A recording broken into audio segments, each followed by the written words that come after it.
Okay, the opening prayers. I go for refuge until I'm enlightened to the Buddha, the Dhamma, and the Supreme Assembly. By the merits I create through listening to the Dhamma, may I become a Buddha in order to benefit all sentient beings. I go for refuge until I'm enlightened to the Buddha, the Dhamma, and the Supreme Assembly. By the merits I create through listening to the Dhamma, may I become a Buddha in order to benefit all sentient beings. Abandon evil doing, practice virtue well. Subdue your mind. This is the Buddha's teaching. Like a star, an optical illusion or a flame, a magical illusion, a dewdrop or a bubble, like a dream, a flash of lightning or a cloud, so should one consider all compounded things. By this merit, may we attain omniscience and overcome our enemy, our harmful deeds, and may beings buffeted by the waves of birth, old age, sickness, and death be liberated from the ocean of existence. The heart of the Perfection of Wisdom Sutra. I prostrate to the Arya Triple Gem. Thus did I hear at one time.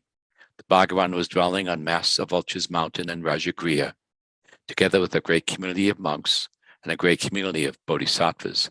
At that time, the Bhagavan was absorbed in a concentration on the categories of phenomena called profound perception. Also at that time, the Bodhisattva Mahasattva Arya Avalokitesvara looked upon the very practice of the profound perfection of wisdom and beheld those five aggregates also as empty of inherent nature. Then, through the power of Buddha, the Venerable Shariputra said this to the Bodhisattva Mahasattva Arya Avalokitesvara: how should any son of the lineage train who wishes to practice the activity of the profound perfection of wisdom? He said that, and the Bodhisattva Mahasattva Arya Avalokitesvara said this to the Venerable Shariputra: Shariputra, any son of the lineage or daughter of the lineage who wishes to practice the activity of the profound perfection of wisdom should look upon it like this, correctly and repeatedly beholding those five aggregates also as empty of inherent nature. Form is empty. Emptiness is form. Emptiness is not other than form. Form is also not other than emptiness. In the same way, feeling, discrimination, compositional factors, and consciousness are empty. Shariputra, likewise, all phenomena are emptiness without characteristic, unproduced, unceased, stainless, not without stain, not deficient, not fulfilled. Shariputra, therefore, in emptiness there is no form, no feeling, no discrimination, no compositional factors, no consciousness, no eye, no ear, no nose, no tongue, no body, no mind, no visual form, no sound, no odor, no taste, no object of touch, and no phenomenon. There is no I element, and so on, up to and including no mind element and no mental consciousness element. There is no ignorance, no extinction of ignorance, and so on, up to and including no aging and death and no extinction of aging and death. Similarly, there is no suffering, origination, cessation, and path. There is no exalted wisdom, no attainment, and also no non-attainment. Shariputra, therefore, because there is no attainment, bodhisattvas rely on and dwell in the perfection of wisdom, the mind without obscuration and without fear. Having completely passed beyond error, they reach the endpoint of nirvana. All the Buddhas who dwell in the three times also manifestly, completely awaken to unsurpassable, perfect, complete enlightenment in reliance on the perfection of wisdom. Therefore, the mantra of the perfection of wisdom, the mantra of great knowledge, the unsurpassed mantra, the mantra equal to the unequaled, the mantra that thoroughly pacifies all suffering, should be known as truth, since it is not false. The mantra of the perfection of wisdom is declared. Tayata Om Gate Gate Paragate Parasamgate Bodhi Swaha. Shariputra, the Bodhisattva Mahasattva, should train in the profound perfection of wisdom like that. Then a Bhagavan arose from that concentration and commended the Bodhisattva Mahasattva Arya Avalokitesvara, saying, well said, son of the lineage. It is like that. It is like that. One should practice the profound perfection of wisdom just as you have indicated, even the Tathagatas rejoice. The Bhagavan having thus spoken, the Venerable Sharadvati Putra, the Bodhisattva Mahasattva, Arya Avalokitesvara, and those surrounding in their entirety, along with the world of gods, humans, asuras, and Gandharvas, were overjoyed and highly praised that spoken by the Bhagavan. The praise to Manjushri.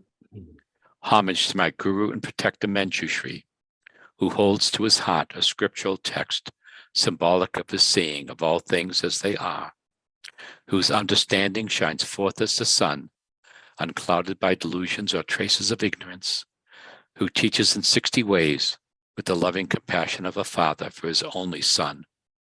All creatures caught in the prison of samsara, confused in the darkness of ignorance, overwhelmed by their suffering. You whose dragon thunder-like proclamation of Dhamma arouses us from the stupor of our delusions and frees us from the iron chains of our karma, who wields the sword of wisdom, hewing down suffering wherever its sprouts appear, clearing away the darkness of all ignorance. You whose princely body is adorned with the 112 marks of a Buddha, who has completed the 10 stages achieving the highest perfections of a Bodhisattva, who has been pure from the beginning, I bow down to you, Manjushri. Om Ha Rapasanati. With the brilliance of your wisdom, O compassionate one, illuminate the darkness enclosing my mind. Enlighten my intelligence of wisdom, so that I may gain insight into the Buddha's words and the texts that explain them. Outer Mandala. By virtue of offering to you assembly of Buddhas visualized before me, this mandala built on a base resplendent with flowers, saffron water, and incense, adorns with Mount Meru and the 4 continents, as well as the sun and the moon. May all sentient beings share in its good effects.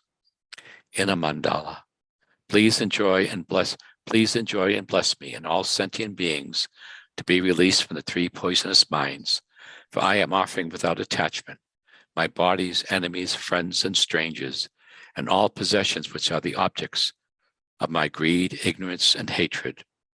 Mandala offering for requesting teachings.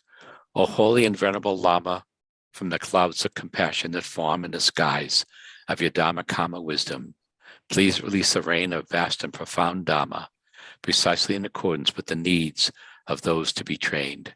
Idam Guru Ratna Mandalakam Nayatayami. I send forth this jeweled mandala to you, precious Gurus.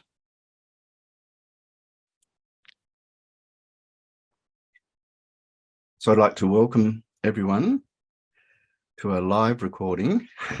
I had the great good fortune while in India of not only receiving teachings from His Holiness the Dalai Lama, but also from Kabje Zopa Rinpoche, who was visiting Tushita at that time. And in the course of a Lama Chopa, Guru Puja, Kabje Zopa Rinpoche took many opportunities to give heartfelt teachings, and it was very moving and wonderful. And I also had a chance to receive a blessing, and I mentioned that I was doing the online teaching, and Rinpoche gave his blessings to all who are participating. So it's a very lovely thing, isn't it, to have that direct blessing. So I got back yesterday and a little bit jet lagged, but I think I'll go okay. So let's head off. Pabonka Rinpoche, in quotes from the Essence of Nectar, which is one of the very precious, concise presentations of the entire Lam Rim.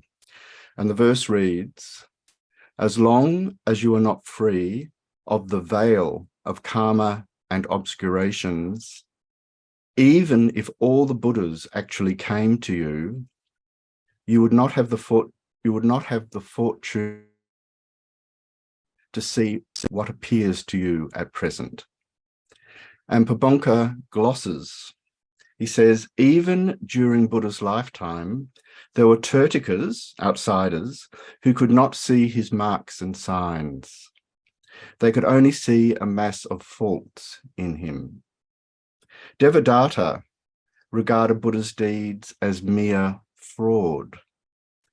When Losang Dondan, Rinpoche of Gomang College, part of Drepung Monastery, was giving the oral transmission of the translated word of the Buddha, a monk in the audience could not hear the transmission or see the book. Instead, he saw chopped meat in front of Rinpoche. When Rinpoche gave the transmission, the monk imagined Rinpoche was eating the meat. And at the end of the day, he imagined he saw people gathering up the meat. Anything is possible when one's perspective is mere karmic appearances. The amount by which you purify your karma and obscurations determines the level of experience. So I'll just requote that last portion of Pabonka's commentary. Anything is possible when one's perspective is mere karmic appearances. The amount by which you purify your karma and obscurations determines the level of appearance. So, end of quote. We're to understand then that there is a direct link between our karmic seeds and the appearances that arise on the occasion of their ripening. This is made all too palpably clear at that cardinal transitional moment, our own deaths. As His Holiness the Dalai Lama says, sentient beings are born according to the force of their virtuous and non-virtuous actions. Depending on which karmic seeds ripen at the time of death, their next rebirth may be in any realm. Human beings whose virtuous karma ripen may be born as devas, while those whose non-virtuous karma ripens at the time of death may be reborn as animals. So these are examples. So you can discern here that when we talk about realm and the realm in which we find ourselves, we are actually also needing to begin to consider the way in which that appearance of a realm is directly contingent upon our karmic predispositions, if you like, what karma is ripening. So to examine this very, very important point a little further, you can appreciate that each body that one acquires, though in the formless realm, we don't actually acquire a physical body, that's just a technical point. Each time we acquire a body, it comes complete with a kind of sensorium that's connected to that body. Now, I don't need to elaborate too much, but a spider has 8 eyes and therefore sees through the world through 8 eyes. We have 2 eyes, but our eyes are in the front of our skull, and therefore we have a focus on frontal vision. We haven't got a clue what's happening behind us at this moment visually, yet another kind of animal with eyes in the back of its head does. So you can see here how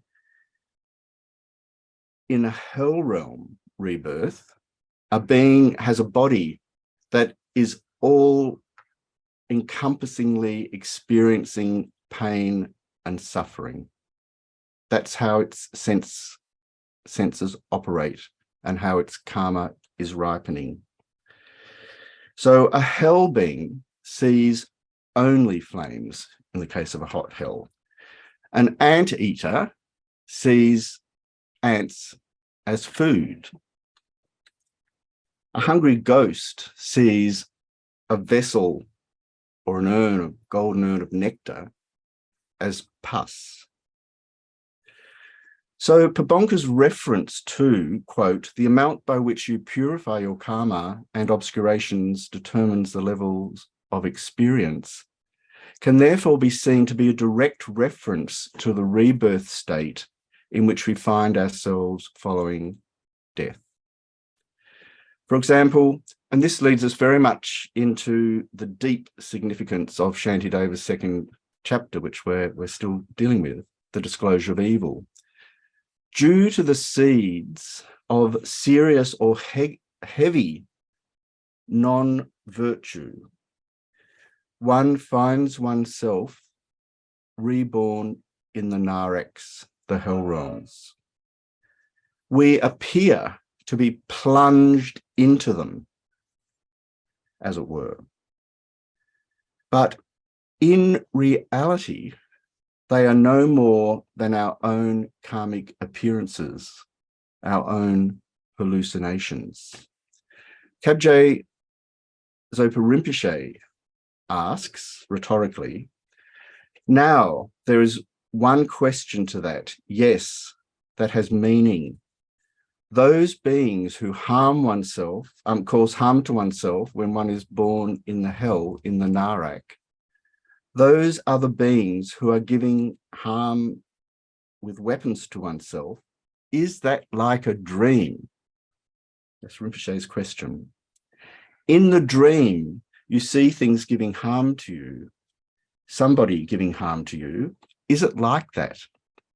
Or is there an actual being giving harm to you in the narak? Huh? So the question is open. Then Kabje Zopa Rinpoche very ambiguously answers, and I'll touch on that again in a second. He says, in the narak, those beings giving harm to you, is that real being giving harm to you, or is it like a dream? It's just an hallucinated appearance. There's no actual being there. But due to your hallucinated mind, you see somebody giving harm to you, question mark. Anyhow, you can check. And then a little bit further on, Kabje Zopa Rinpoche says, as long as a person doesn't do anything with their own mind, with the karma, so when the conditions come together, when the time for the conditions to ripen occur, that appearance, that production of that negative karma, that appearance is experienced. That person definitely experiences that. So the crucial point to take from this introduction is that our mind, my mind, is the maker of appearances. Rinpoche says, so however, things can be appeared because it's to do with your own mind. The whole thing is to do with your own mind. So therefore things appear even though in reality it is not like that. And he gives the example of paranoia. Therefore, whether or not hell rings, for example, are real or not, fades away as the primary question when we consider that if someone has the ripening karma to experience being painfully immersed in a mass of flames for a great period of time, that is precisely what they will see and experience without a break. In this way, they are totally immersed in a karmically defined delirium of suffering. So this is why, especially from a Prasangika Madhyamika perspective, we can say, as Kabje Zopa Rinpoche so often does, that everything is our own karmic appearance. If things did not arise in dependence on our own minds, this couldn't be said. So this sort of meaning, this intent is made clear, for example, from verse 97 in the Guru Puja, which says, "In short, no matter what appearances may arise, be they good or bad, we seek your blessings to transform them into a path, ever enhancing the two bodhicittas through the practice of the five forces, the quintessence of the entire Dharma, and thus to attune ourselves solely to the bliss of the mind." So the reference in this verse to the five forces is extremely pertinent to our current investigation of Shantideva's second chapter, where he's presenting with what we might say is an ever-increasing intensity the fearsome reality of the hell realms.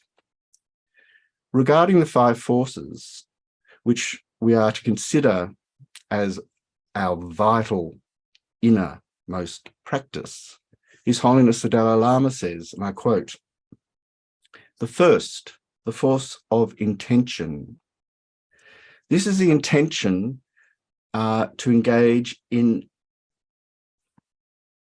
any activity."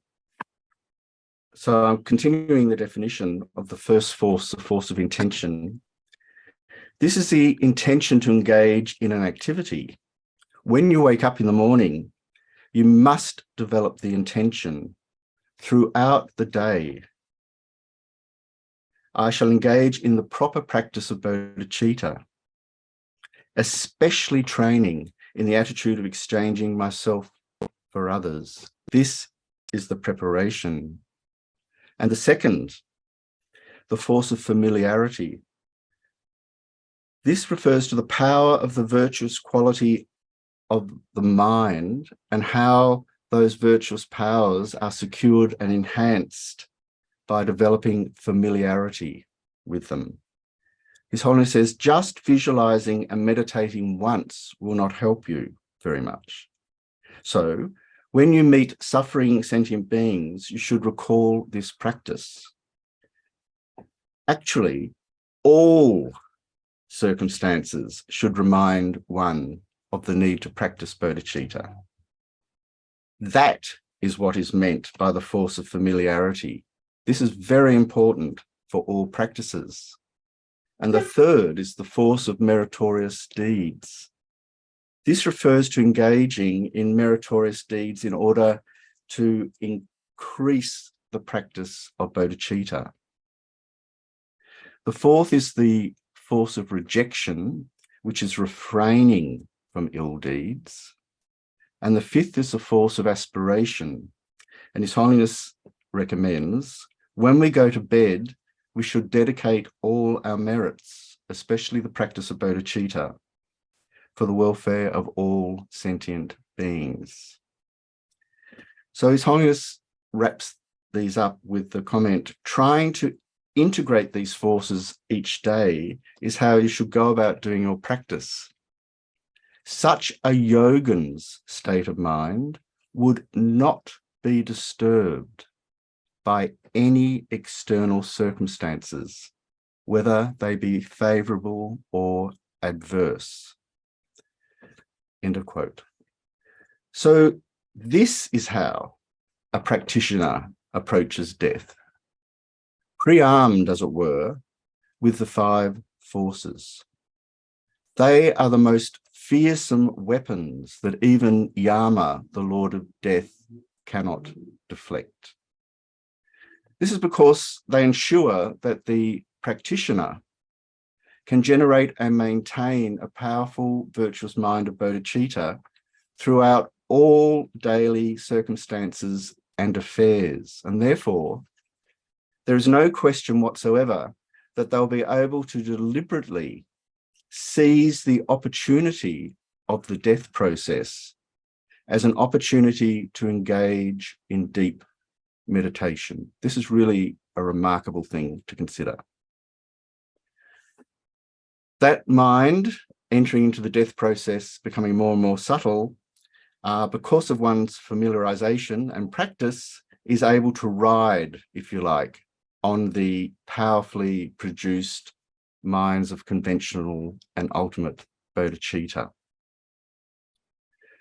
So with a radiant and calm mind, such a practitioner, and hopefully this includes ourselves, can even joyously utilize the dissolution process of death as it gets underway as a vehicle for the most profound meditation.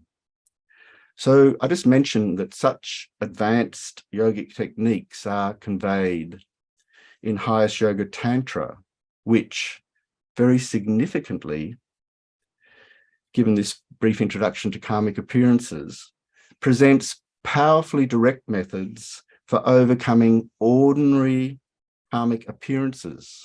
This is the point. Overcoming ordinary karmic appearances by replacing them with divine appearance of oneself as a deity and holding divine pride in that. In this way, via a kind of radical displacement of our usual ordinary self-seeking, self-cherishing appearance and our perverse, polluted pride in that, we're able to move beyond our current restricted perspective of reality. So in other words, as long as we're enclosed in this tight view of reality, we're restricted to what we can do and what we can see. So this meaning is gestured in a very subtle manner in the Guru Puja in verse 110. And for reasons of auspiciousness, I'll quote it together with a short, inspiring commentary by His Holiness.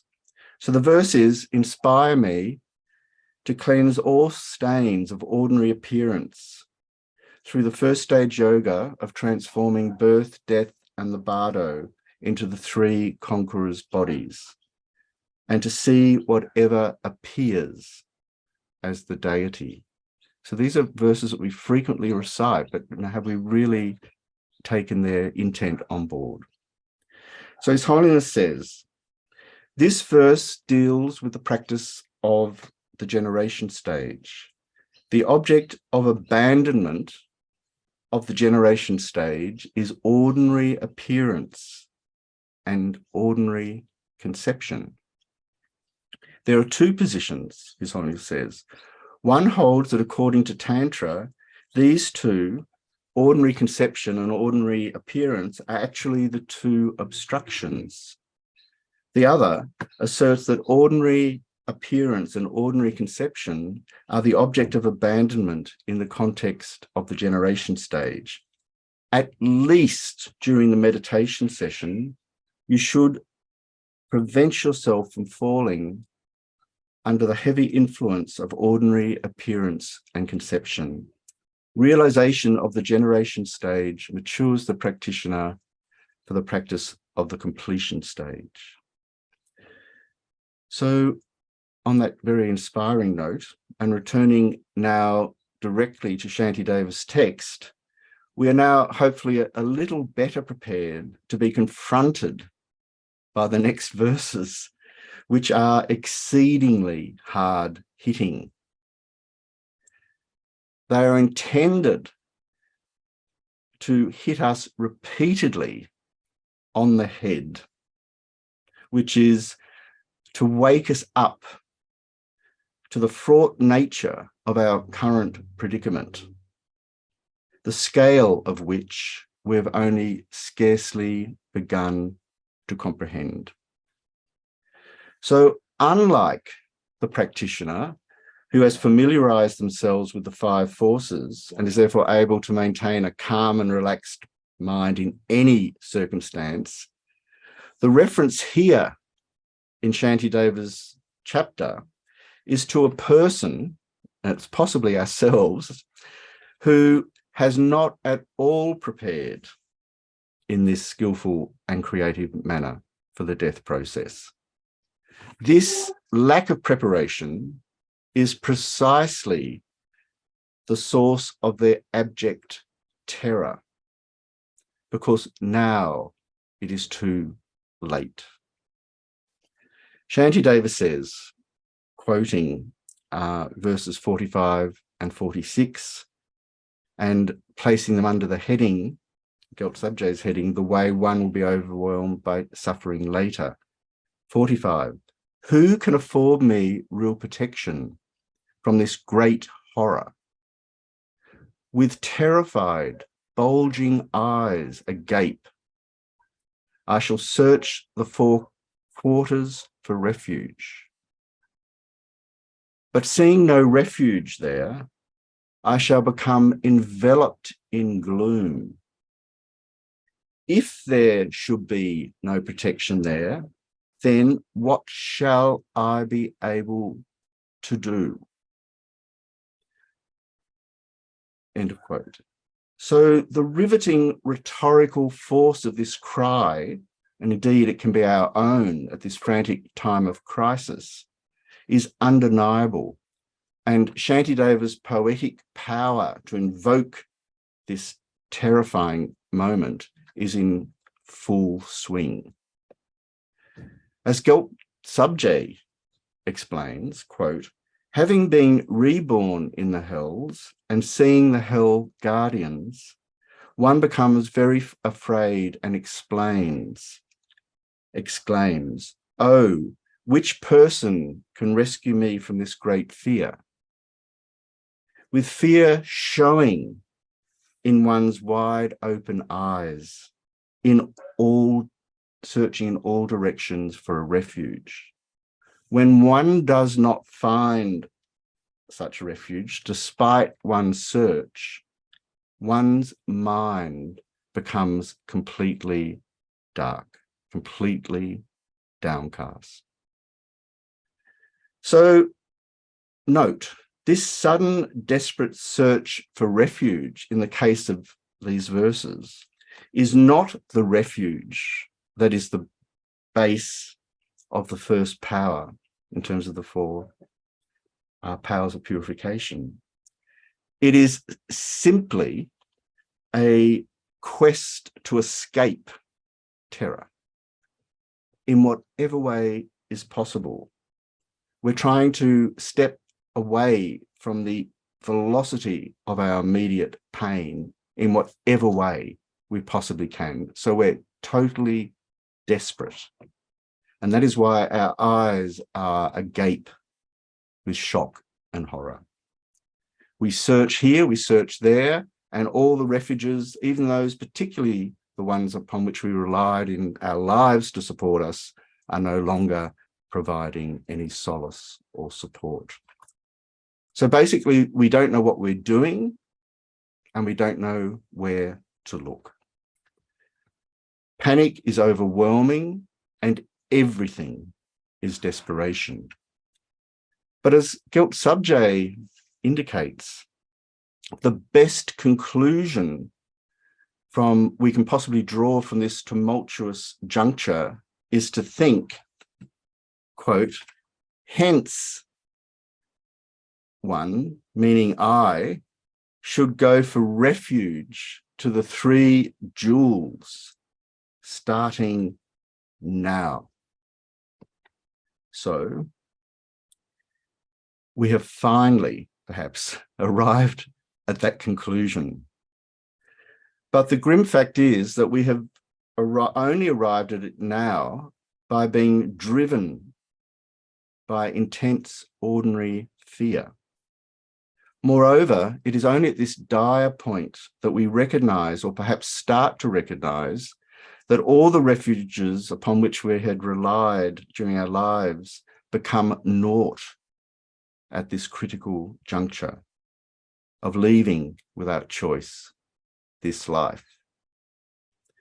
They are revealed, in other words, as straw men, completely hollow. This includes our possessions, our loved ones, our bodies, everything we have desirously clung to as a source of worldly succor or security. So, just perhaps, it is at this precise moment that we are forced to admit that now is the right time to put effort, as Gyaltsabje says, into becoming free from the causes of those dangers, end of quote. So in a sense, if we do utilize that moment, we can have renunciation thrust upon us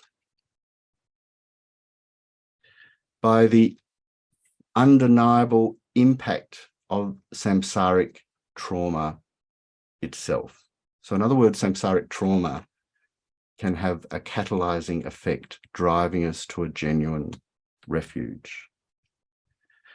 Might we add here that Shantideva is revealing his extraordinary psychological insight into the mechanics of our ordinary deluded mental processes. We dance until we drop. Just what does it take to force us beyond our complacency? One that is abysmal and terrifying in its own way, because it blots out the reality, the hallucinatory karmic reality of our situation. Is it this precise point that Gyaltsabje in his commentary alerts us to Shantideva's presentation of the power of the base. So, refuge. Why here? We talked about at the very beginning of the need to purify, but it's coming now in Shantideva's explicit presentation. It's because, as I've just been describing, we are so deluded and so bewildered that we only glimpse the significance of relying on the base, the power of the base, when we have exhausted the charm of ordinary karmic appearances and have exposed their false premise that they will indeed or somehow indeed protect us. Gendoga makes this meaning explicit when he says, and I quote, "The Tibetan word for the power of reliance, or the power of the base, is ten ki top. And ten means to rely. Here it means to rely on the objects for one's confession and purification. So, what do we rely upon?" Geshe-Doga continues, "It is explained that whatever objects we create negativity with are the very objects we need to rely upon to purify these negativities. We create negativities in relation to either the three jewels or sentient beings. So we have to rely on both the three jewels as well as sentient beings for purification. So by relying on the objects of refuge, one is able to purify one's negativities." End of quote. So our freshly emergent acceptance of the power of the base and the need to cleave to it as our rescuer is therefore exceedingly hard-earned, if it is to occur at all. The crunch, it takes something as blatant as our death process and the visions of the impending lower realms to rebirth, to ram it home. Of course, it would have been better to have developed this reliance prior to our immersion in the great suffering of our sort of uncontrolled death process. But the sheer scale of our worldly hubris has prevented this from happening. We have been cognitively blocked by the sheer scale of our endless worldly machinations. Under the power of the base, Gyaltsab Je presents three subheadings: relying on the refuge of the three jewels, starting right now; relying on the powerful prayers of the children of the conquerors; and having gone for refuge, practicing according to the advice. So in this way, we come to the next heading in Gyaltsab Je's presentation, relying on refuge of the three jewels, starting right now, and to verses 47 and 48. 47, therefore I now seek refuge in the Buddhas who protect the world, who strive to shelter all that lives, and with great strength eradicate all fear.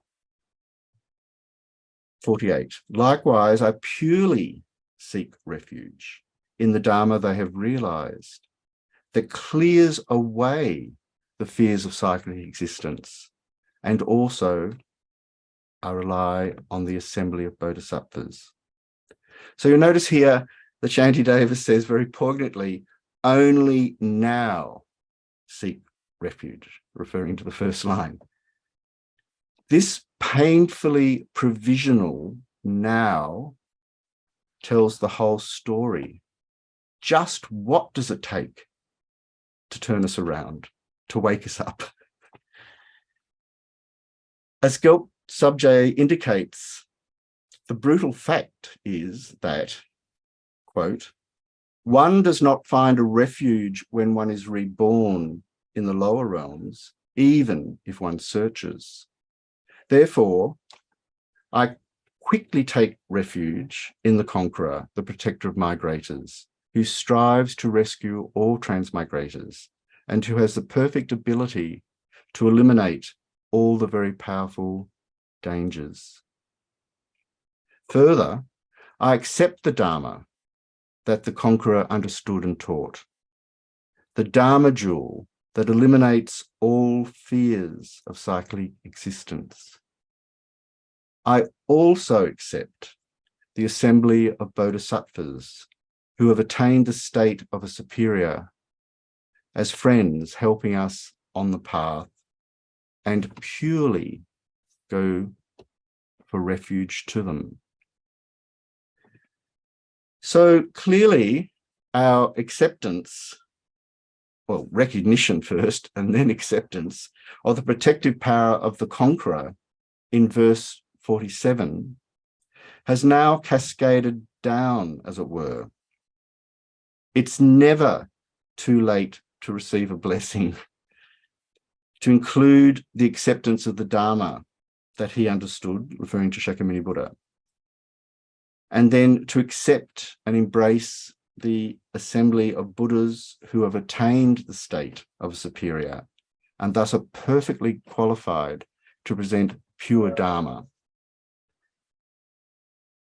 So we must also comprehend that our acceptance itself requires very intimate personal work. It must be grounded upon something real. And that something real must be entirely reliable. The time of snake oil is over. So Geshe Doga therefore offers a very intimate account of how we're to import the meaning of these words of Gyaltsab Je into our own practice at the time of death. I'm going to quote at some length because this is a question we often hear. Indeed, it is sometimes the case that even so-called long-term Dharma students get confused as to what practices to employ at the time of death. and even cast around at this time of perhaps being diagnosed with a terminal illness, for example, for somehow special practices that will help them at that time. Somehow special practices that are going to help them more than the practices that our precious teachers have already recommended we immerse ourselves in. So we can think of, very, I'm going to use the word advisedly, exotic practices such as power or thought, consciousness transference techniques. But even these rarely taught techniques will have no refuge, no value, no efficacy if our refuge is insufficiently deep. That's the entire point. So Geshe Doga says, the only way we can prepare ourselves to ensure that we are in a virtuous state of mind at the time of death is to continuously familiarize ourselves with the conqueror Buddha Shakyamuni, which is done by meditating on and visualizing the image of Buddha Shakyamuni while reciting the mantra. Whatever time we spend on a regular basis, such as meditating and reciting the mantra, even to the extent of remembering the Buddha in our daily activities, and every time before we go to bed, and perhaps even having dreams of the Buddha, then, due to that familiarity, it is said that an image of the Buddha will naturally come to the mind very vividly at the time of death. So, seeing an image, this is Geshe Doga's continuing commentary, seeing an image of the Buddha and having faith in him at the time of death would be wonderful. Likewise, with the familiarity one gains by relying on deity practices, such as Chenrezig or Avalokiteshvara as one's main deity, reciting the Om Mani Padme Hum mantra and remembering Chenrezig daily, and before going to bed and even having dreams of Chenrezig, we also have the result of having very vivid image of Chenrezig at the time of death. It is said, Geshe Doga continues, as that it will be as if we are actually in the presence of the Buddha or the deity at that time, which would have a very soothing and calming effect with no fears or anxiety whatsoever. This would be incredibly beneficial at that crucial time. End of quote. So if we dig a little further, the reason why it is so incredibly beneficial at that crucial time relates to the account I gave last week, in which the significance of seeds was presented. In order for particular seeds on our mind streams with capacity to throw us into a particular samsaric rebirth to ripen, they must be fertilized by certain causes and conditions. Prominent amongst these, as Geshe Doga has indicated, are the various minds we generate at that very time. If, and hypothetical if we can generate powerful virtuous minds, these will support the activation of karmic seeds to ripen that have a potential to bring about happy rebirths.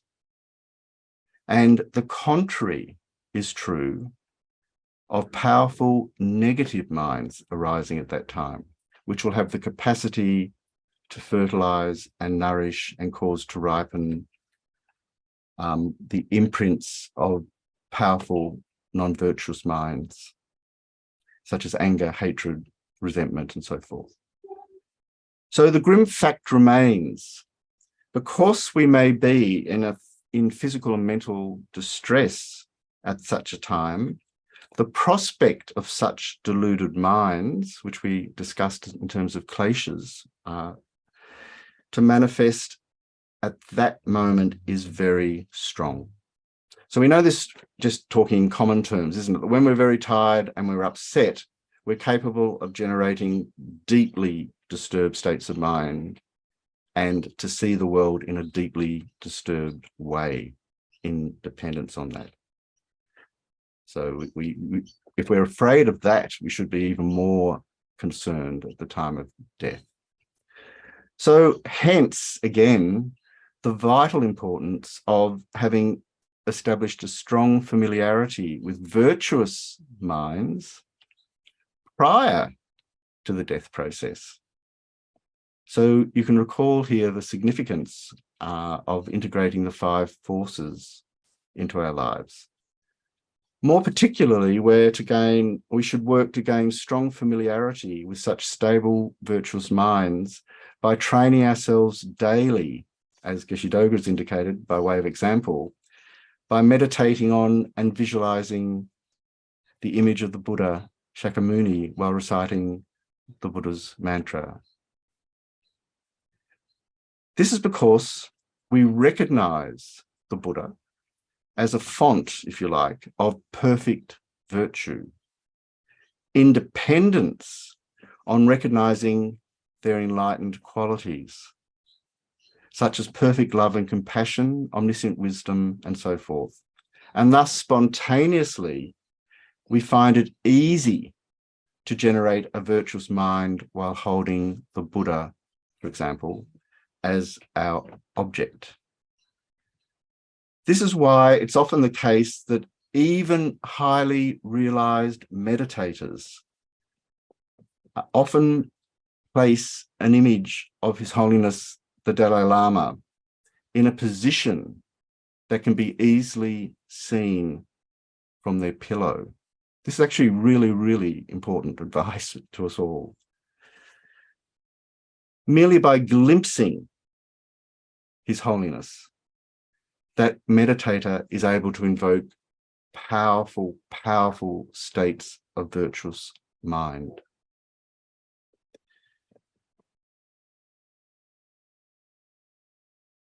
So this is why Geshe-Doga stresses that our reliance upon the refuge objects should be cultivated right now with incredible care and commitment in the course of our everyday activities. Not only is it the case that, as Gyaltsab Sabje says, one does not find a refuge when one is reborn in the lower realms, even if one searches, it is also the case that refuge can elude us at the very moment we most need it if we're not vigilant nor rigorous in guarding our virtuous minds. So the reason is we've failed to generate virtue with sufficient force, as well as failed to gain sufficient familiarity.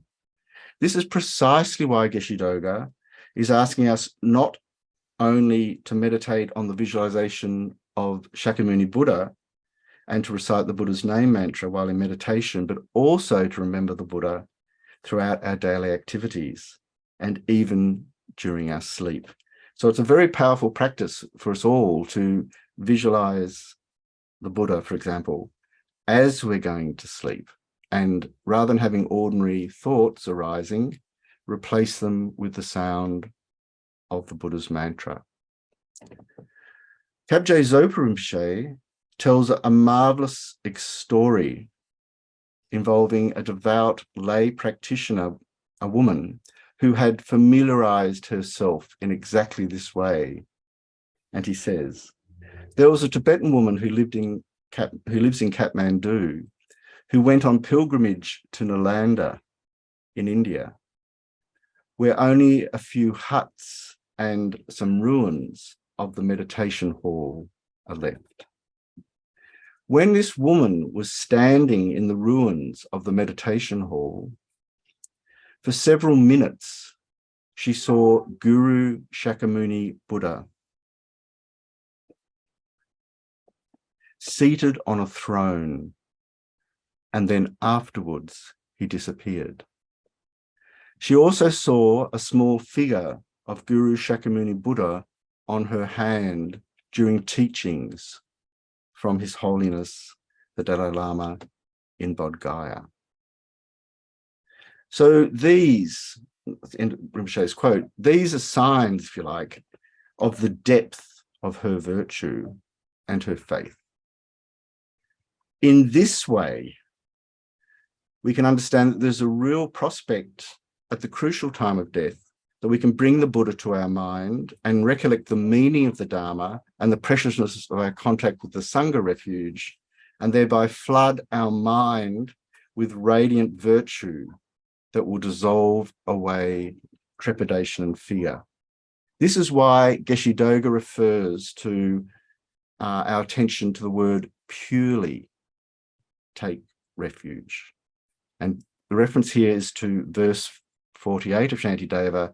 Likewise, I purely seek refuge in the Dharma they have realized. This purely is to indicate that our refuge is free from deceit and any doubt.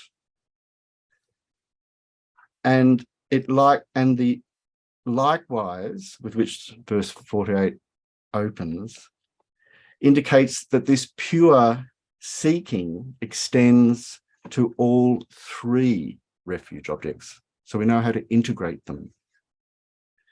Because we seek refuge with such a pure, stable mind, due to our familiarity and our understanding of the exemplary, virtuous nature of the refuge objects, a powerful, virtuous mind can easily arise in us. And it's as though our mind, because it's been purified, can function as a radiant mirror upon which the Buddha, for example, can appear. Geshe Doga, in his commentary on these verses, adds in a very reassuring manner. He says, what we need to understand from this presentation is that developing a strong sense of reliance on the objects of refuge and taking refuge in them is a means to block the door to the lower realms. We actually shut the door to the lower realms by taking refuge. Such then is the real sign of having taken real refuge, not just having adopted a similitude of it at the surface level of our conceptual thoughts. So you can see here there's a difference between, I take refuge in the Buddha, Dharma, and Sangha, and I really take refuge in the Buddha, Dharma, and Sangha. A last comment in reference to the line in verse 47, in the Buddhas who protect the world. Gelt Subje says, quote, the conqueror is described as the protector of migrators because he entered the path that leads to enlightenment from the moment he first developed bodhicitta. And from that time onwards, he completely dedicated his life to benefiting sentient beings through the practice of the 6 perfections and so forth. Through all of those practices, the conqueror reached the ultimate state of having the perfect ability to help all beings eliminate all the fears of psychic existence. End of quote. So therefore, it's not at all the case that one is to quickly take refuge in the conqueror only when faced with the perilous likelihood that we're about to fall into the lower realms. But even if this is the case, as Shantideva is indicating, we should resolve and promise in our hearts that we will maintain and preserve and nurture our refuge in the next life and beyond. So we make this powerful aspirational prayer at this moment. And in this way, we ensure, if you like, a continuity of virtue, virtuous mind between one lifetime and the next. So what is entailed then, as the commentaries indicate, is that we take refuge in the Mahayana refuge, as only then are the ultimate purposes of both ourselves and others secured. This is evidenced by the fact, as Geshe-Doga was just describing, that the conqueror himself entered the path to enlightenment from the moment that he first developed bodhicitta, and thus began to practice the six perfections and so forth, as Gyaltsabje has also just described. If this is how the conqueror reached the ultimate state of having the perfect ability to help all beings eliminate suffering and all fears of psychic existence, then surely we should do likewise and not leave it until death strikes its anvil against the stone to announce that he is here. So moving now to verse 49, I, trembling with fear, offer myself to Samantabhadra, to Manjughosha also, I make a gift of my body. 50. To the protector Avalokiteshvara, who infallibly acts with compassion, I utter a mournful cry, please protect this evil doer. So we've already encountered Samantabhadra when Shantideva was describing how we're to make offerings that reach the limitless limits of the entirety of space. So again, the great bodhisattvas in Buddha's close retinue are being petitioned.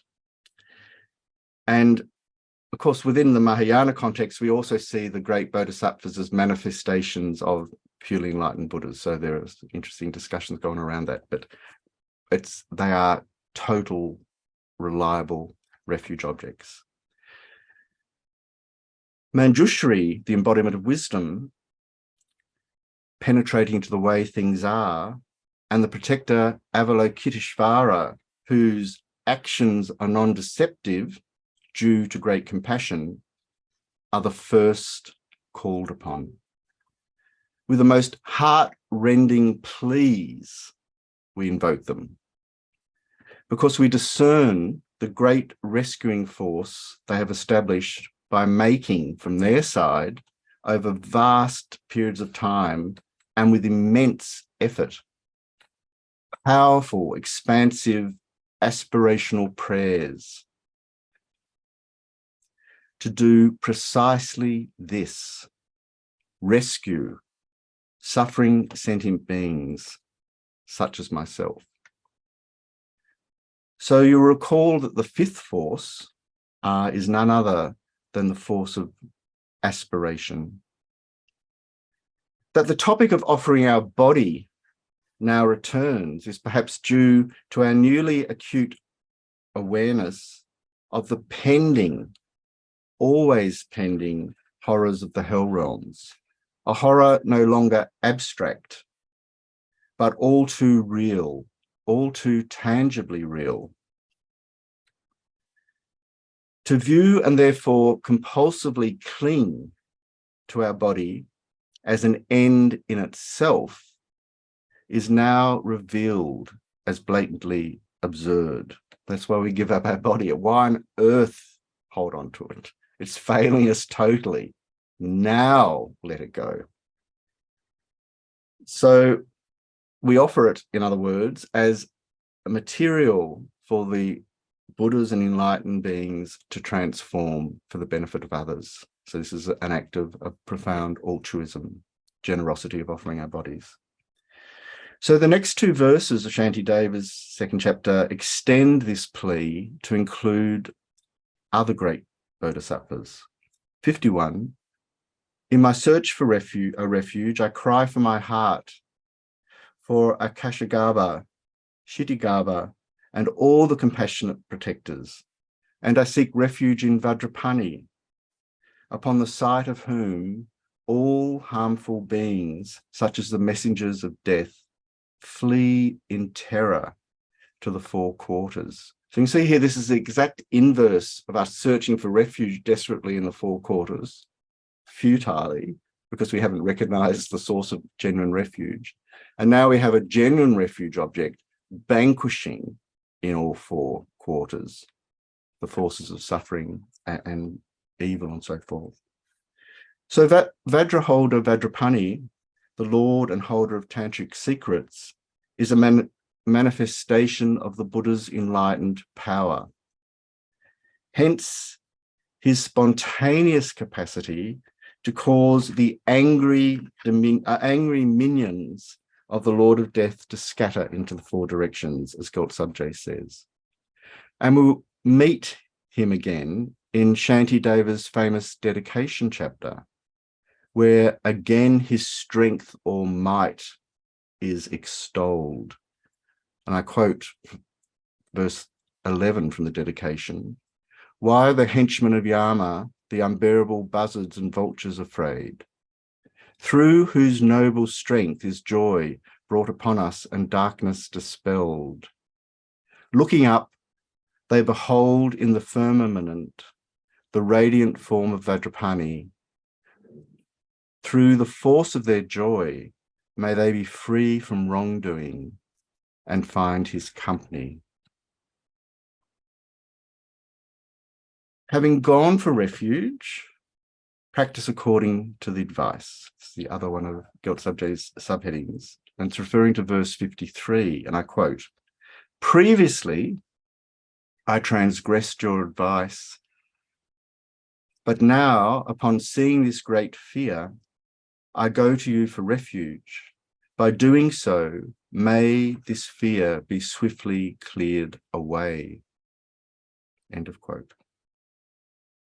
So, as Gyaltsabje mentions in his commentary, we have finally come to our senses.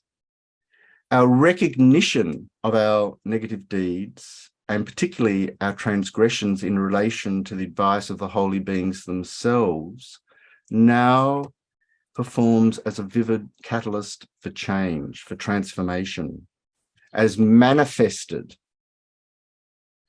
in the generation of the thought by my implementing what must be practiced and what must be abandoned. According to your advice, please quickly eliminate all fears, I pray. So in terms of the sequence of the four powers, we are now arrive at the power of the antidote. Why? Why particularly at this point of the chapter? And the answer is, for the very first time, we are ideally situated to apply an actual workable remedy. So you can see here what the incredible skill of Shantideva. He's building up the situation as vividly as he can of when we are most dire in our panic and need for refuge. And he's also indicating what the ultimate source of refuge at that moment might be. And he's begging us to generate it within our continuum, not just at that moment, but starting from now. So if you think this chapter is sort of somehow very grim, and it certainly is very, very powerful, then it's actually got the most extraordinarily optimistic purpose. So you must keep that balance in mind, because Shantideva is trying to rattle us, shake us out of our compulsive commitment to ordinary karmic appearances, is the topic with which I started today, because nothing short of death panic is powerful enough to make us start to question, do things exist according to the narrow aperture of my self-grasping and self-cherishing, which has made me tumble repeatedly in samsara. So I'm no use to myself, effectively, and more significantly, because I'm only one person, I'm absolutely of no real benefit, reliable benefit to others, my suffering mothers. So we must employ the power of the antidote. Otherwise, we won't remedy the impact of the negative karmas that have been established in the past on our mind streams, and thus we'll abandon the purpose of caring for others, because we won't be sufficiently functional to know how or when to do so. So beneath the power of the antidote, the thorough application of the antidote, as Gyaltsab puts it, we have two subheadings. The reason why it is appropriate to purify negativity, and secondly, shown by the example of sickness, why it is necessary to purify soon. So that's getting back to the point I was just making. We don't just recognize the need to purify, but to purify now. So this becomes clearer when we consider verse 54. If I need to comply with the doctor's advice when frightened by common illness, then how much more so when perpetually diseased by the manifold evils of desire and so forth. So this analogy of following the doctor's instruction to allay the fears associated with an ordinary illness is now extended to our situation, wherein we're perpetually diseased by the manifold evils of various afflicted minds, such as desire, hatred, and so forth. And this is spelt out by Gyaltsab. He says, if that is so, then what need is there to mention that it is appropriate to rely on the antidote according to the instructions of the conqueror, the supreme physician, in order to be cured from the great chronic disease of the three poisons of attachment, anger, and ignorance, as one has been continuously beaten down since beginningless time by the sources of hundreds of thousands of shortcomings. Therefore, Gyaltsab says, it is appropriate to rely on the antidote to negativity. So this is how we arrive at the power of the antidote in terms of the presentation of the extended general confession we find in the second chapter. But Shantideva's purpose is not just for us to recognize the antidote according to the illustration of the doctor's cure, but to actually apply it. For merely recognizing and actually engaging are not the same thing. A medicine can sit unused in our cupboard. For so long it gathers dust. And likewise, a remedy or antidote to the afflictions produced by our chronically poisoned mind can remain unemployed. See here how apt that analogy is. We have a remedy, but we don't use it. It's the same as we have a remedy for cancer, but we don't take it. How do we expect to be cured if we don't engage in the remedy? So this is why Shantideva very bluntly says, and he pulls no punches here,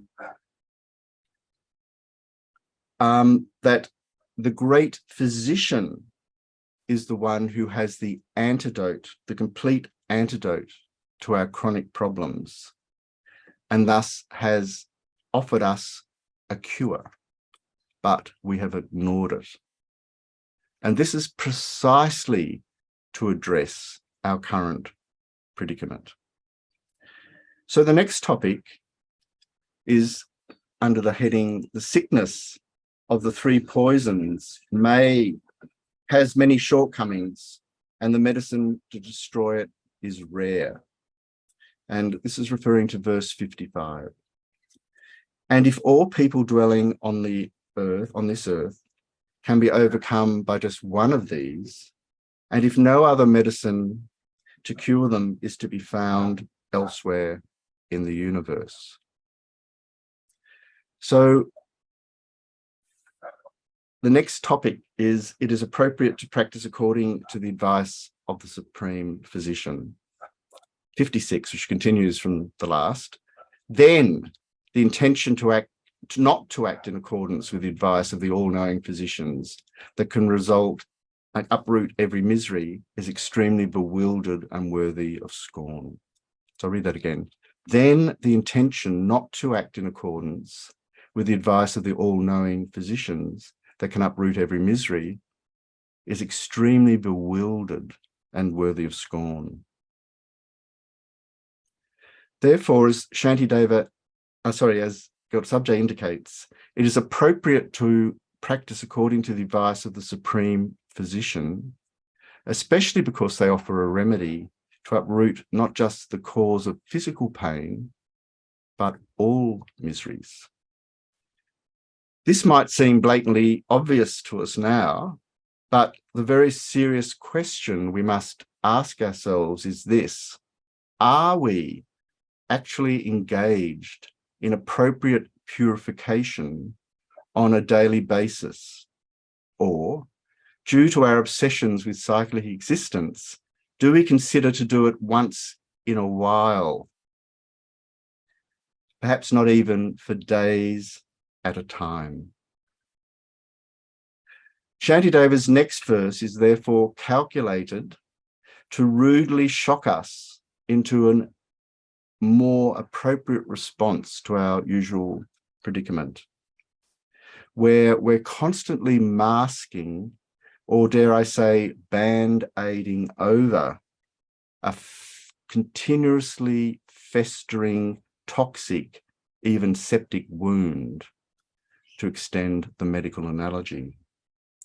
And so this leads us to Sabje's subheading, showing the necessity to relate it to the example of the abbess.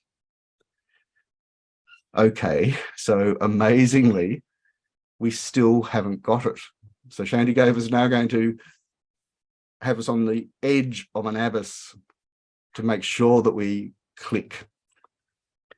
In his training anthology, Shantideva quotes from the Moonlamp Sutra, which presents a vivid example of how absurdly ludicrous we prove ourselves to be if we relentlessly cleave to our indulgent obsession with immediate sensual pleasures, to the exclusion of any other concern, including concern for others. So in that Moonlamp Sutra, we find, for example, Ananda, suppose someone was on fire from his feet to the top of his head, blazing one single mass of flame.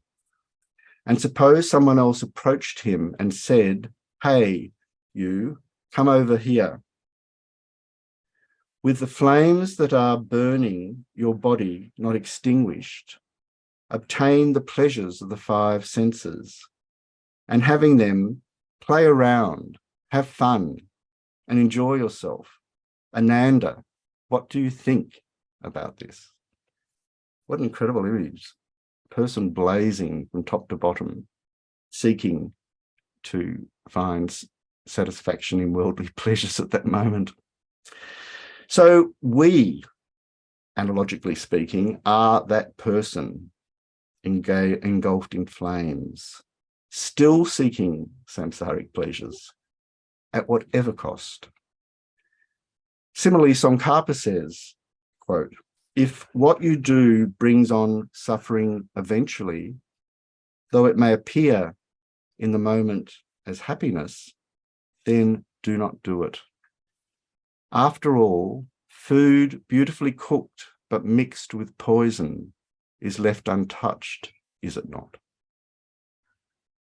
End of quote. So given our penchant for stickily cleaving to sensual pleasures at every cost, what is Shantideva to do other than bring out the big guns? So verse 57, if I need to be careful near a small ordinary precipice, then how much more so near the one of long duration that drops for 1,000 miles. So the reference here is to the inordinate periods of time in which we're to dwell in the lower realms, together with the unbelievable suffering we'll find there. So the reference specifically is to the deepest hells. Kabje Zopa Rinpoche says, I quote, "It is said in the teachings that when beings in the hot hells experience human fire, it feels cool. For example, when we feel very hot, when a cool breeze blows upon us, we feel comfortable. We may experience the pleasure of feeling cool. No matter how heavy human fire may be for human beings, it feels cool when it touches hot hell beings, because their suffering in the hot hells is so unbearably heavy." Rinpoche continues, "As I normally mention, the fire at the end of time, at the end of the world, is said to be something like 60 or 70 times hotter than the heat energy of the fires of the present world put together. And one tiny spark from the hot hell realm is said to be 7 times hotter than the fire at the end of time. Even a tiny spark from the hot hell realm is that hot. And of the cold hells, when liberation in the palm of your hand describes the duration of the cold hell beings, how long they have to suffer, they have a fixed length of life. It refers to a standard of measurement from ancient Magadha, the area in which present-day Bodh Gaya is located. Even now, Magadha University is there. In Tibetan, the word is kal. I'm not 100% sure, but I think it's equivalent to one big sack of grain that one person can carry. 80 of those great big sacks of grain is one pung. In Tibetan, we have huge wooden boxes that are used to store grain. Even if we were to fill one of those boxes with 80 big sacks of grain and once every 100 years remove just one grain from there, the length of time it would take to be completely empty the box, is the length of time of beings in the very first hell, the hell of blisters. The length of time in the next cold hell, the hell of burst blisters, is 20 times longer. The suffering is that much heavier. Then the length of time in the third one, Achu, is again 20 times longer than that of the second. And so it goes on, with the duration of life in each cold hell being 20 times longer than in the level before. End of quote. So by consulting the detailed descriptions of the suffering of the hell realms, and indeed the lower realms, including that of the pretas and animals, as we find in the Lang Rim, we will surely enforce the shocked impact that Shantideva is very, very deliberately invoking here, with his image of tumbling into a deep abyss. For example, when we refer to pages 225 to 351 of Pabonka Rinpoche's Liberation in the Palm of Your Hand, regarding the hell without respite, Pabonka quotes Nagarjuna's letter, which says, "Among all happiness, the elimination of craving is the Lord of happiness, and so among all suffering, the suffering of the hell without respite is the most intolerable." And Pabonka elaborates. In other words, the hell without respite contains more suffering than the total suffering of the rest of the three realms, including even the hottest hell. Though the hells contain these sufferings, we think, I shall not be reborn there. But we can never be sure of not being reborn in these hells. As soon as we leave this life, we have accumulated many causes for definitely being born in hell. These causes are very powerful and have in no way degenerated. End of quote. So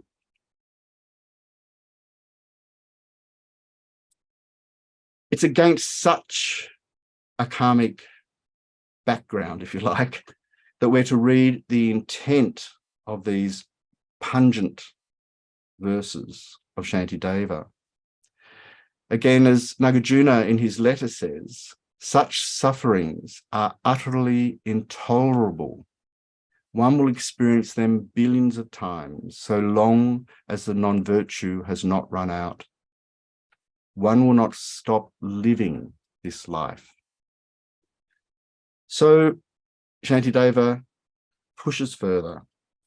Under the heading, got subtitles heading, strive in the antidote to the affliction starting today, verse 58 reads, it is inappropriate to enjoy myself, thinking that today alone I shall not die, for inevitably the time will come when I shall become nothing. So the meaning is obvious. The reference to when I shall become nothing is not to be interpreted to mean some total annihilation of myself, as this would be a species of nihilism. It would be to misunderstand the intent of Shantideva's verse. Rather, it refers to the person of this life. This is bracketed, as it were, in this life by our immediate birth and our immediate death. It's on independence on that span between those 2 points that we label this life. When, as a culmination of the death process, the most subtle mind of clear light dawns, we have exceeded the threshold of this life. Not a second, even a microsecond of extra time in this life is to be had. It is absolutely over, finite. Our new home, at least temporary home, is the bardo, the intermediate state. Therefore, the purpose of this stanza is to coax us from our customary laziness, which saturates our entire sense of things. You can see here that laziness is meaning much more than just putting our feet up when we get home after a hard day's work. It's saying that as long as we're not fighting from the very depths of our being to escape the frights of samsara, and to do that on the basis of wishing to benefit others, we are being lazy. Very confronting idea. So if we were to accept that in the next 5 moments I was to die, what is it that we decide to do? This is a great question to ask ourselves from time to time, because the reality is that we don't ever think we're going to die in the next 5 moments, even when we're in the acute care ward of the world's best hospital. So it really brings back the need to actually understand the death and impermanence meditation. And I'll just share a story with you. Geshe Ngawandagi was once asked the students, his students, who had actually realized the death and impermanence meditation. And one bright, courageous student mentioned that he had. And Geshe Nawandagi then proposed that, and this is a hypothetical pose, someone bring in a bucket of water and that practitioner should be able to place his head in the bucket without a moment's hesitation and without a moment of fear, if he had recognized the reality of the death and impermanence meditation, because that is allegorically the situation in which we find ourselves at every moment. The next moment could be the moment of our death. So are we ready? That meditator who claimed to be ready perhaps wasn't ready at all. That was the purpose of Geshe Nawandagi's very startling, shocking example. So we must understand that example in its very precise context, otherwise we'll be led to some strange ideas. So as an example of a teaching strategy, in other words. So if we lack awareness of death, it's said that our practice will lack stamina. Although you take up a practice, at the first setback, you give it up. And there's an example given by Geshe Nawandagi. A small thorn bush grew outside the cave of a Kadampa Geshe, Karang Gomchung. Each time he entered or went from the cave, its thorns would rip his flesh. But that bush remained there until he died, because this great meditator practiced with such intensity that he never wanted to waste the few moments necessary to cut the thorn bush down. Geshe Karang Gomchung had realized the fruits of meditating on death. So I'll just mention the disadvantages of not meditating on death are iterated very clearly in the Lam Rim. The first of which has been mentioned. If you do not meditate on death, you will not be mindful of your Dharma practice. But the others are, although you may practice some Dharma, your main practice will be procrastination. And thirdly, your mind will become impure because mixed with the 8 worldly dharmas. So Geshe Nawandagi says, Jowo, referring to Atisha, was once asked, if someone wishes for happiness of this life alone, what shall he gain? Jowo answered, just what he wishes for. And what shall he gain in future lives? The disciple asked. And Jowo answered, rebirth in the hell, hungry ghost, or animal realms. So Geshe Nawandagi elaborates, it is said that in order to practice perfectly, this life must be abandoned. What does that mean? Not that you must abandon your present lifestyle, home, possessions, or position, but that you must give up the 8 worldly dharmas, wishing to experience wealth, fame, praise, or happiness, and to avoid poverty, notoriety, slander, or discomfort. To differentiate the true spiritual practitioner from a non-practitioner is simple. A practitioner is one who has abandoned the 8 worldly dharmas.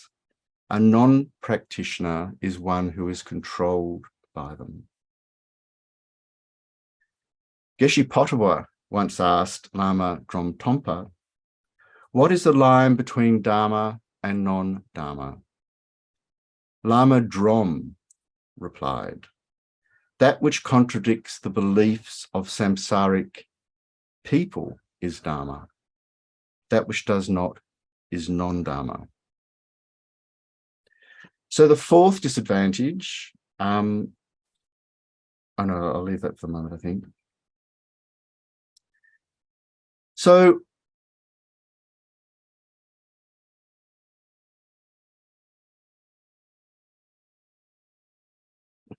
Geshe Nawandagi quotes chapter 2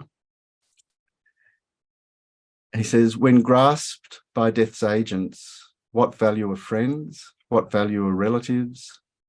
At that moment, the only protection is the force of goodness, but to that I've never intended. And this was translated by Batchelor as verse 41. When seized by the messengers of death, what benefit will friends and relatives afford? By merit alone shall protect me then, but upon that I've never relied. So the next subheading is, it is unsuitable to be lazy in meditating on the path because there is no reason to be unafraid of suffering. So verse 59 of Shantideva's chapter, who can grant me this fearlessness? How can I be surely freed from this? I shall inevitably become nothing. How can I relax and enjoy myself? So by composing a string of sharp, open questions, Shantideva is forcing us to dig deeper and to do some real analytical work, not work relying on theory or philosophy, but probing intelligently our actual situation. Our existential dilemma is that I am to perish, and I have no practice in my mind stream which will protect me from that unless I make incredible immediate effort. So as Gelt Subje comments, which holy person could possibly free us from those dangers of falling into the lower realms, just as have others simply by saying, you do not have to fear death and negativities. So Gelt Subje's point here is that no one can help me because I've left my run too late. The opportunity afforded by this precious human rebirth, or perhaps just a human rebirth, is over. I've witnessed others die. Why not now me? So if it's the reality that I must die, I must instantly stop seeking to relax and luxuriate in samsaric terms and instead directly turn my mind towards virtue, involving my urgent disclosure of my immense collection of negativities. So Shantideva, in this incredibly cohesive psychological presentation, isn't losing sight of the purpose, which is to make us feel compelled to purify our mind of negativities. Verse 60, it is unsuitable to be attached without because possessions are unreliable. What remains with me now from the terminated experience of the past? But through my great attachment to them, I have been going against my spiritual master's advice. So the subject here is attachment, together with its relentless, ongoing nature. Though I can admit that I've been unable to retrieve anything worthwhile from past experiences, in fact, they have perished without a trace in the past, nonetheless, in this lifetime, I somehow still insist on attempting to squeeze honey from a stone, as it were. Hence, clearly, blatantly, I have not listened to my spiritual master's advice to give up on the meaningless affairs of this life. A famous verse from Lama Chopa, verse 85 reads, realizing how this body of liberties and endowments is found but once, is difficult to obtain and is easily lost, we seek your blessings to partake of its essence, make it worthwhile, and not be distracted by the meaningless affairs of this life. Nor have we consequently sought to practice pure ethics, but now at least, hopefully, we might start. Verse 86 of Lama Chopa says, aghast at the searing blaze of suffering in the lower realms, we take heartfelt refuge in the three precious gems, and seek your blessings that we may eagerly endeavour to practice the various means for abandoning what is bound to misfortune and accumulating virtuous deeds. So quoting from Lama Chopa in this way isn't in any way or sense a diversion, is it? You can appreciate how even at a glance, the powerful Lam Rim prayer from the Guru Puja is driving at exactly the same points as is Shantideva. Awareness of this intertextual cohesion should increase our faith in the words of our holy and venerable gurus, as well as really coax us to induce a sense of entrustment to those words of advice. So this is why we come to the point in verse 85 of the Lam Rim prayer of Lama Chopa.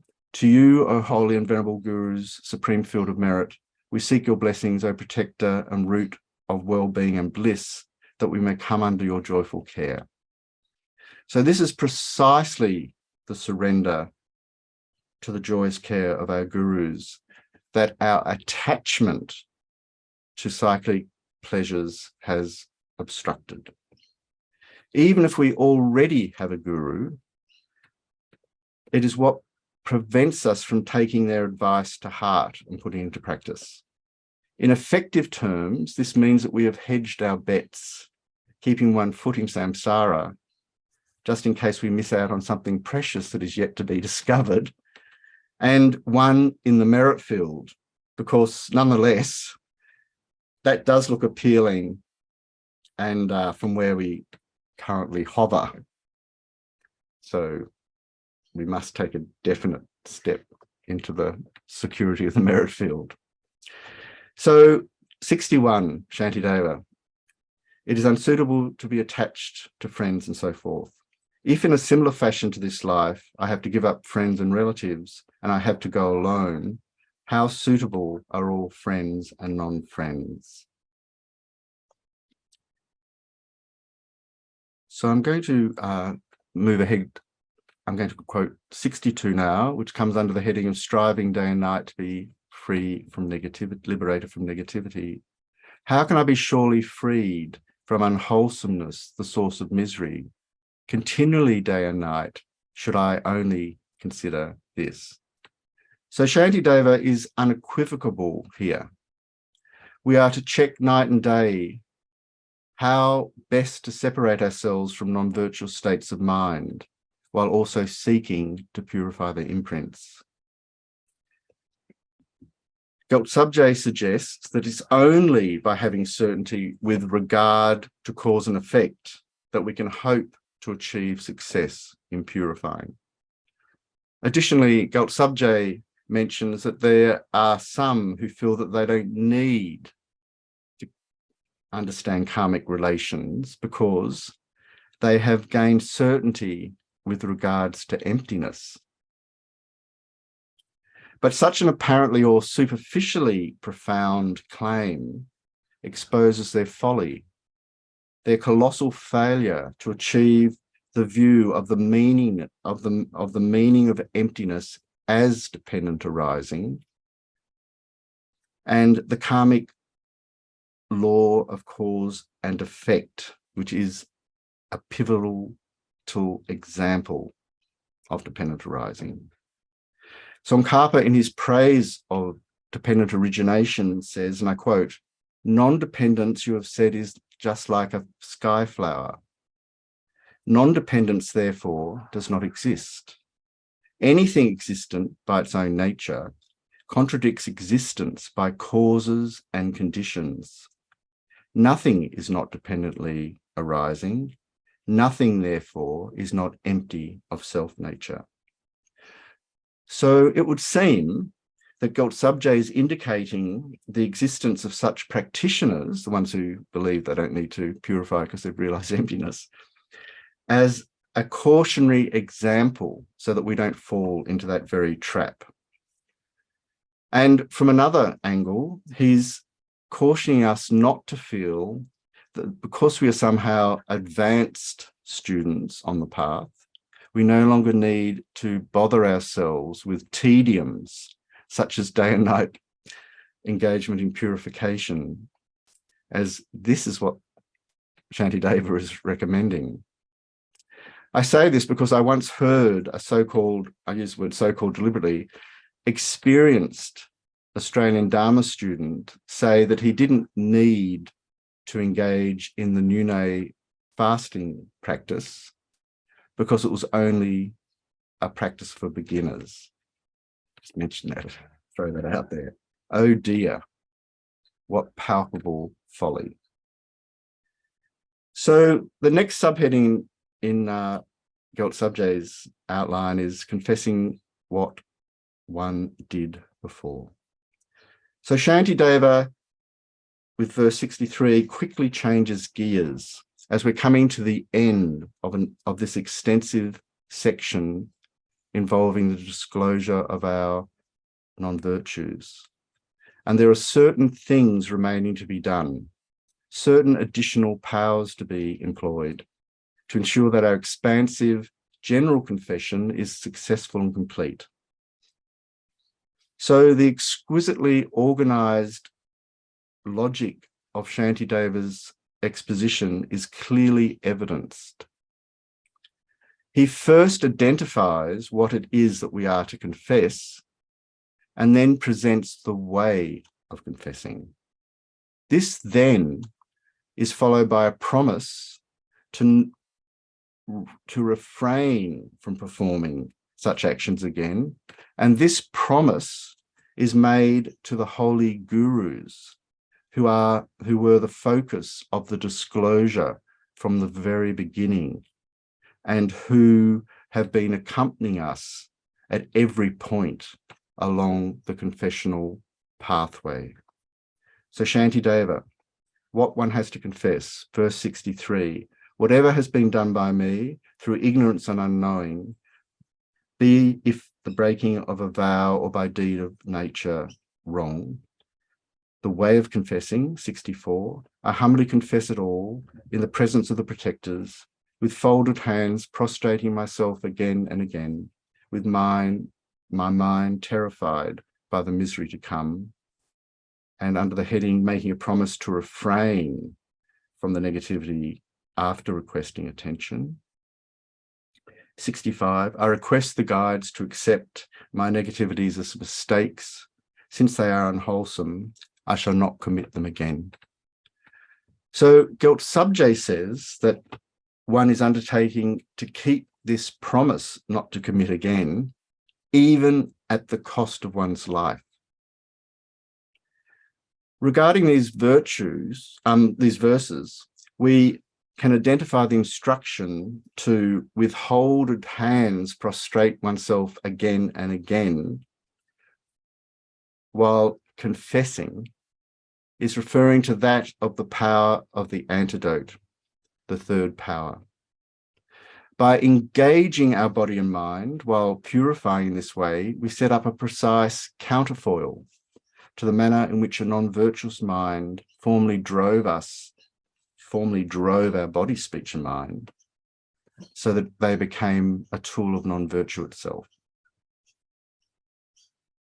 Because we make these requests and promises before the guides, the refuge objects, they have the extraordinary power and thereby help us seal the force of our promise, especially if we take care to dedicate appropriately.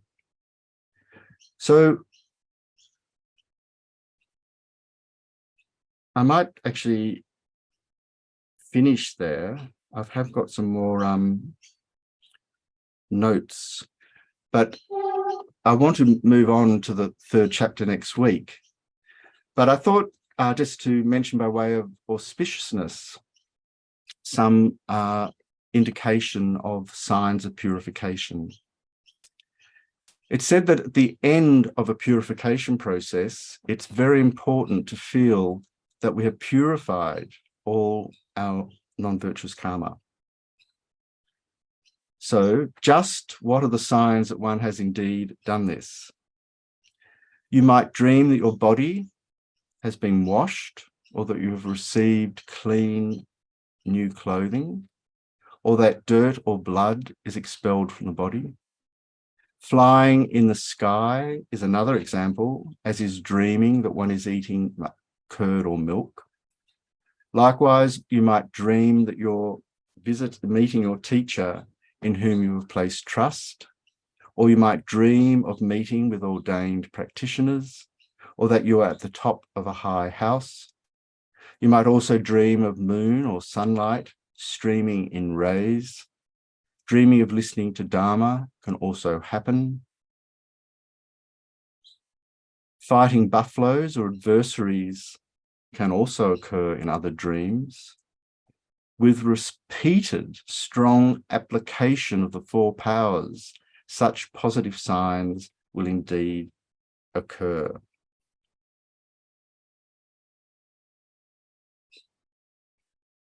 So Gyaltsabje summarizes at the end of his commentary on the second verse, those tormented by the faults of attachment, jealousy, and conceit due to exaggeration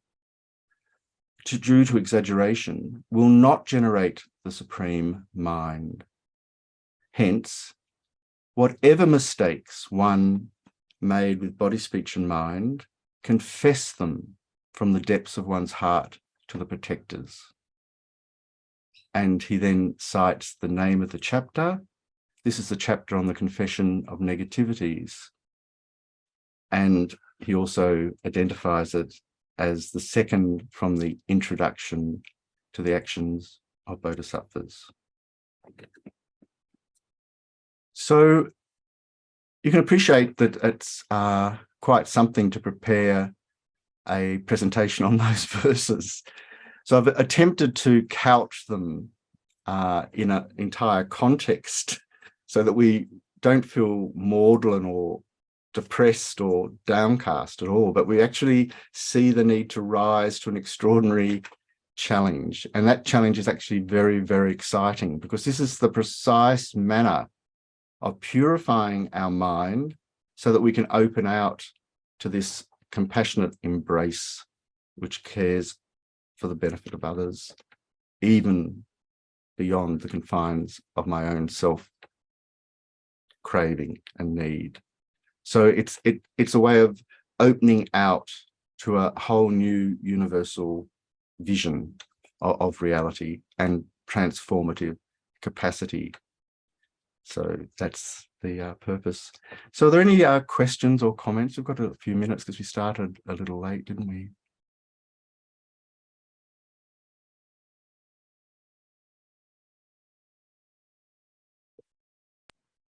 All I can say is, wow, and thank you, thank you, thank you. Wow.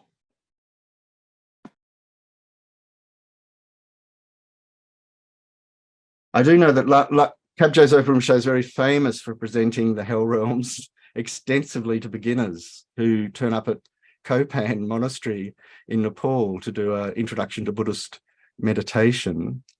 And the legends around that are famous as well, because Rinpoche would do this extensively until the students were kind of stripped of any pretense that this wasn't going to happen to them. And then Lama Yeshe would come in and brighten them all up.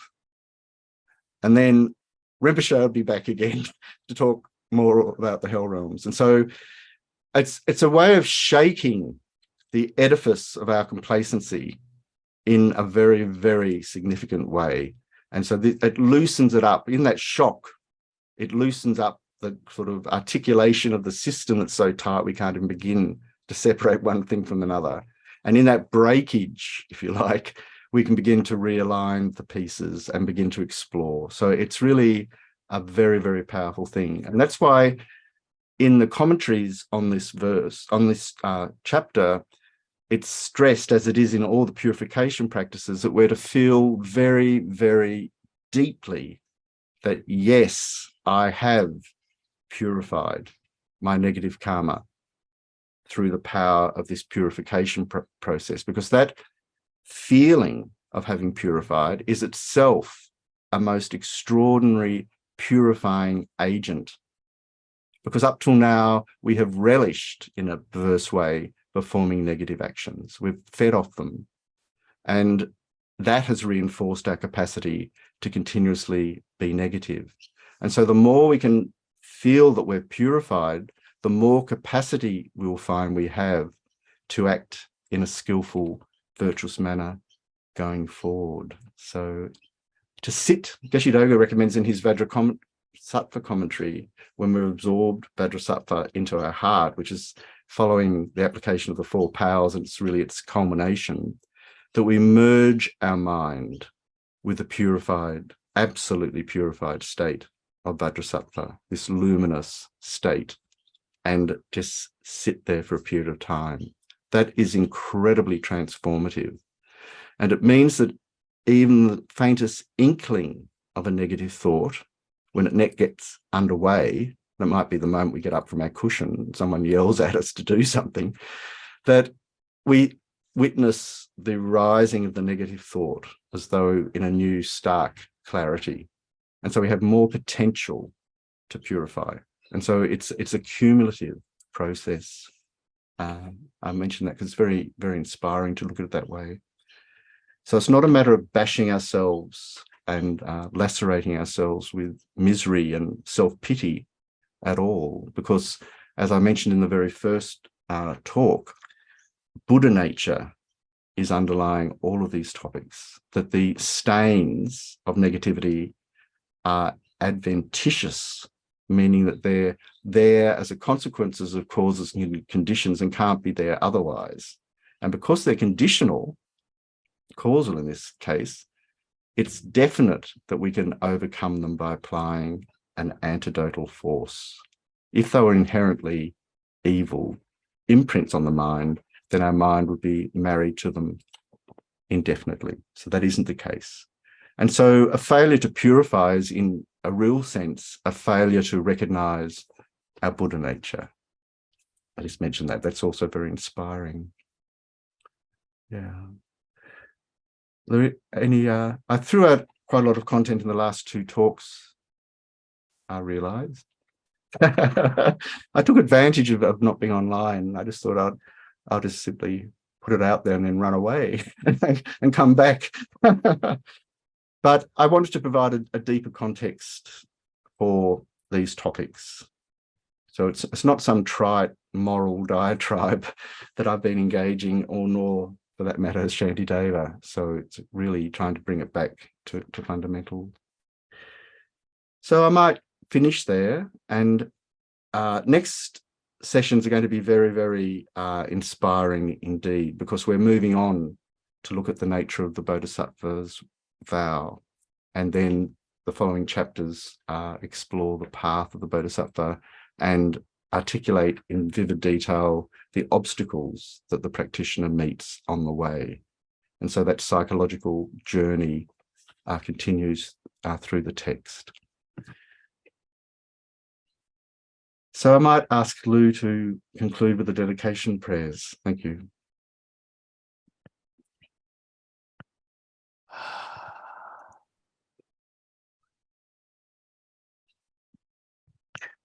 Dedication prayers.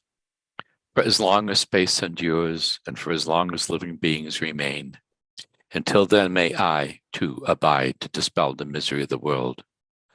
May all the pains of living creatures ripen solely upon myself, and through the might of the Bodhisattva Sangha, may all beings experience happiness. May the teachings which are the sole medicine for suffering and the origin of every joy be materially supported and honored and abide for a very long time.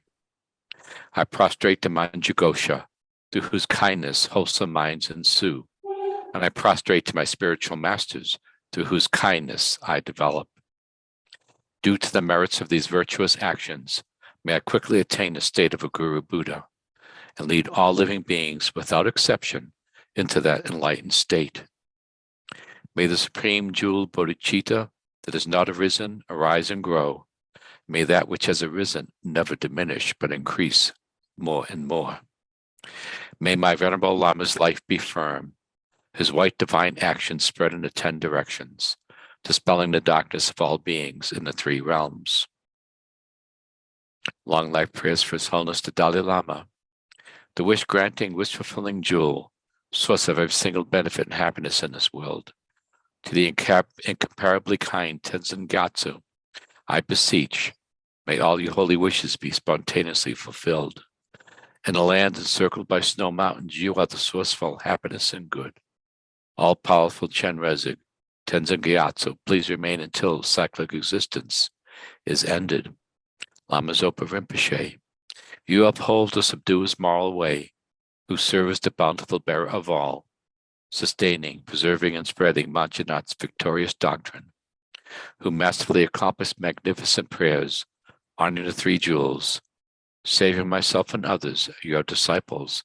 Please, please live long. Tenzin Ursul Hita, Venerable One, to you whose kindness exceeds that of all the conquerors, for those wanderers in far-off places, especially the West, mindful of your loving concern for us, and intentionally descending again into a family of a far distant land, we make this request. O Lama, please, please, live long. Geshe Lobsang Doga, you with immutable vow to spread to the limits of space the Dharma of the Able One in general, and the Dharma of the pure-minded conqueror, supreme superior spiritual friend of unrepayable kindness, please remain for hundreds of eons and bestow the supreme and common siddhis. Geshe Tupten Sherab, beloved teacher leading your students toward wisdom and compassion, explaining through exacting discernment the steps of the graduated path. You are the unequal guide. Please live a long and stable life. Multiplying mantras. Chom Dain De Dejin Sheikh Padra Chom Payang Dagpa Zog Pe Sangye Nam Panyang Zao Ki Gyelpo La Chag Shalo Jang Chub Sempa Sempa Chenpo Kyun Tu Zangpo Lashag Shalo Tayata Panchagriya Awa Bodhani Swaha Om Duru Duru Jaya Mukhe Swaha Tayata Panchagriya Awa Bodhani Swaha Om Duru Duru Jaya Mukhe Swaha Tayata Panchagriya Ava Bodhani Swaha Om Duru Duru Jaya Mukhe Swaha Tayata Panchagriya Ava Bodhani Swaha Om Duru Duru Jaya Mukhi Swaha Tayata Panchagriya Ava Bodhani Swaha Om Duru Duru Jaya Mukhe Swaha Tayata Panchagriya Ava Bodhani Swaha Om Duru Duru Jaya Mukhi Swaha. Thank you very much. Thank And you, I look Ross. forward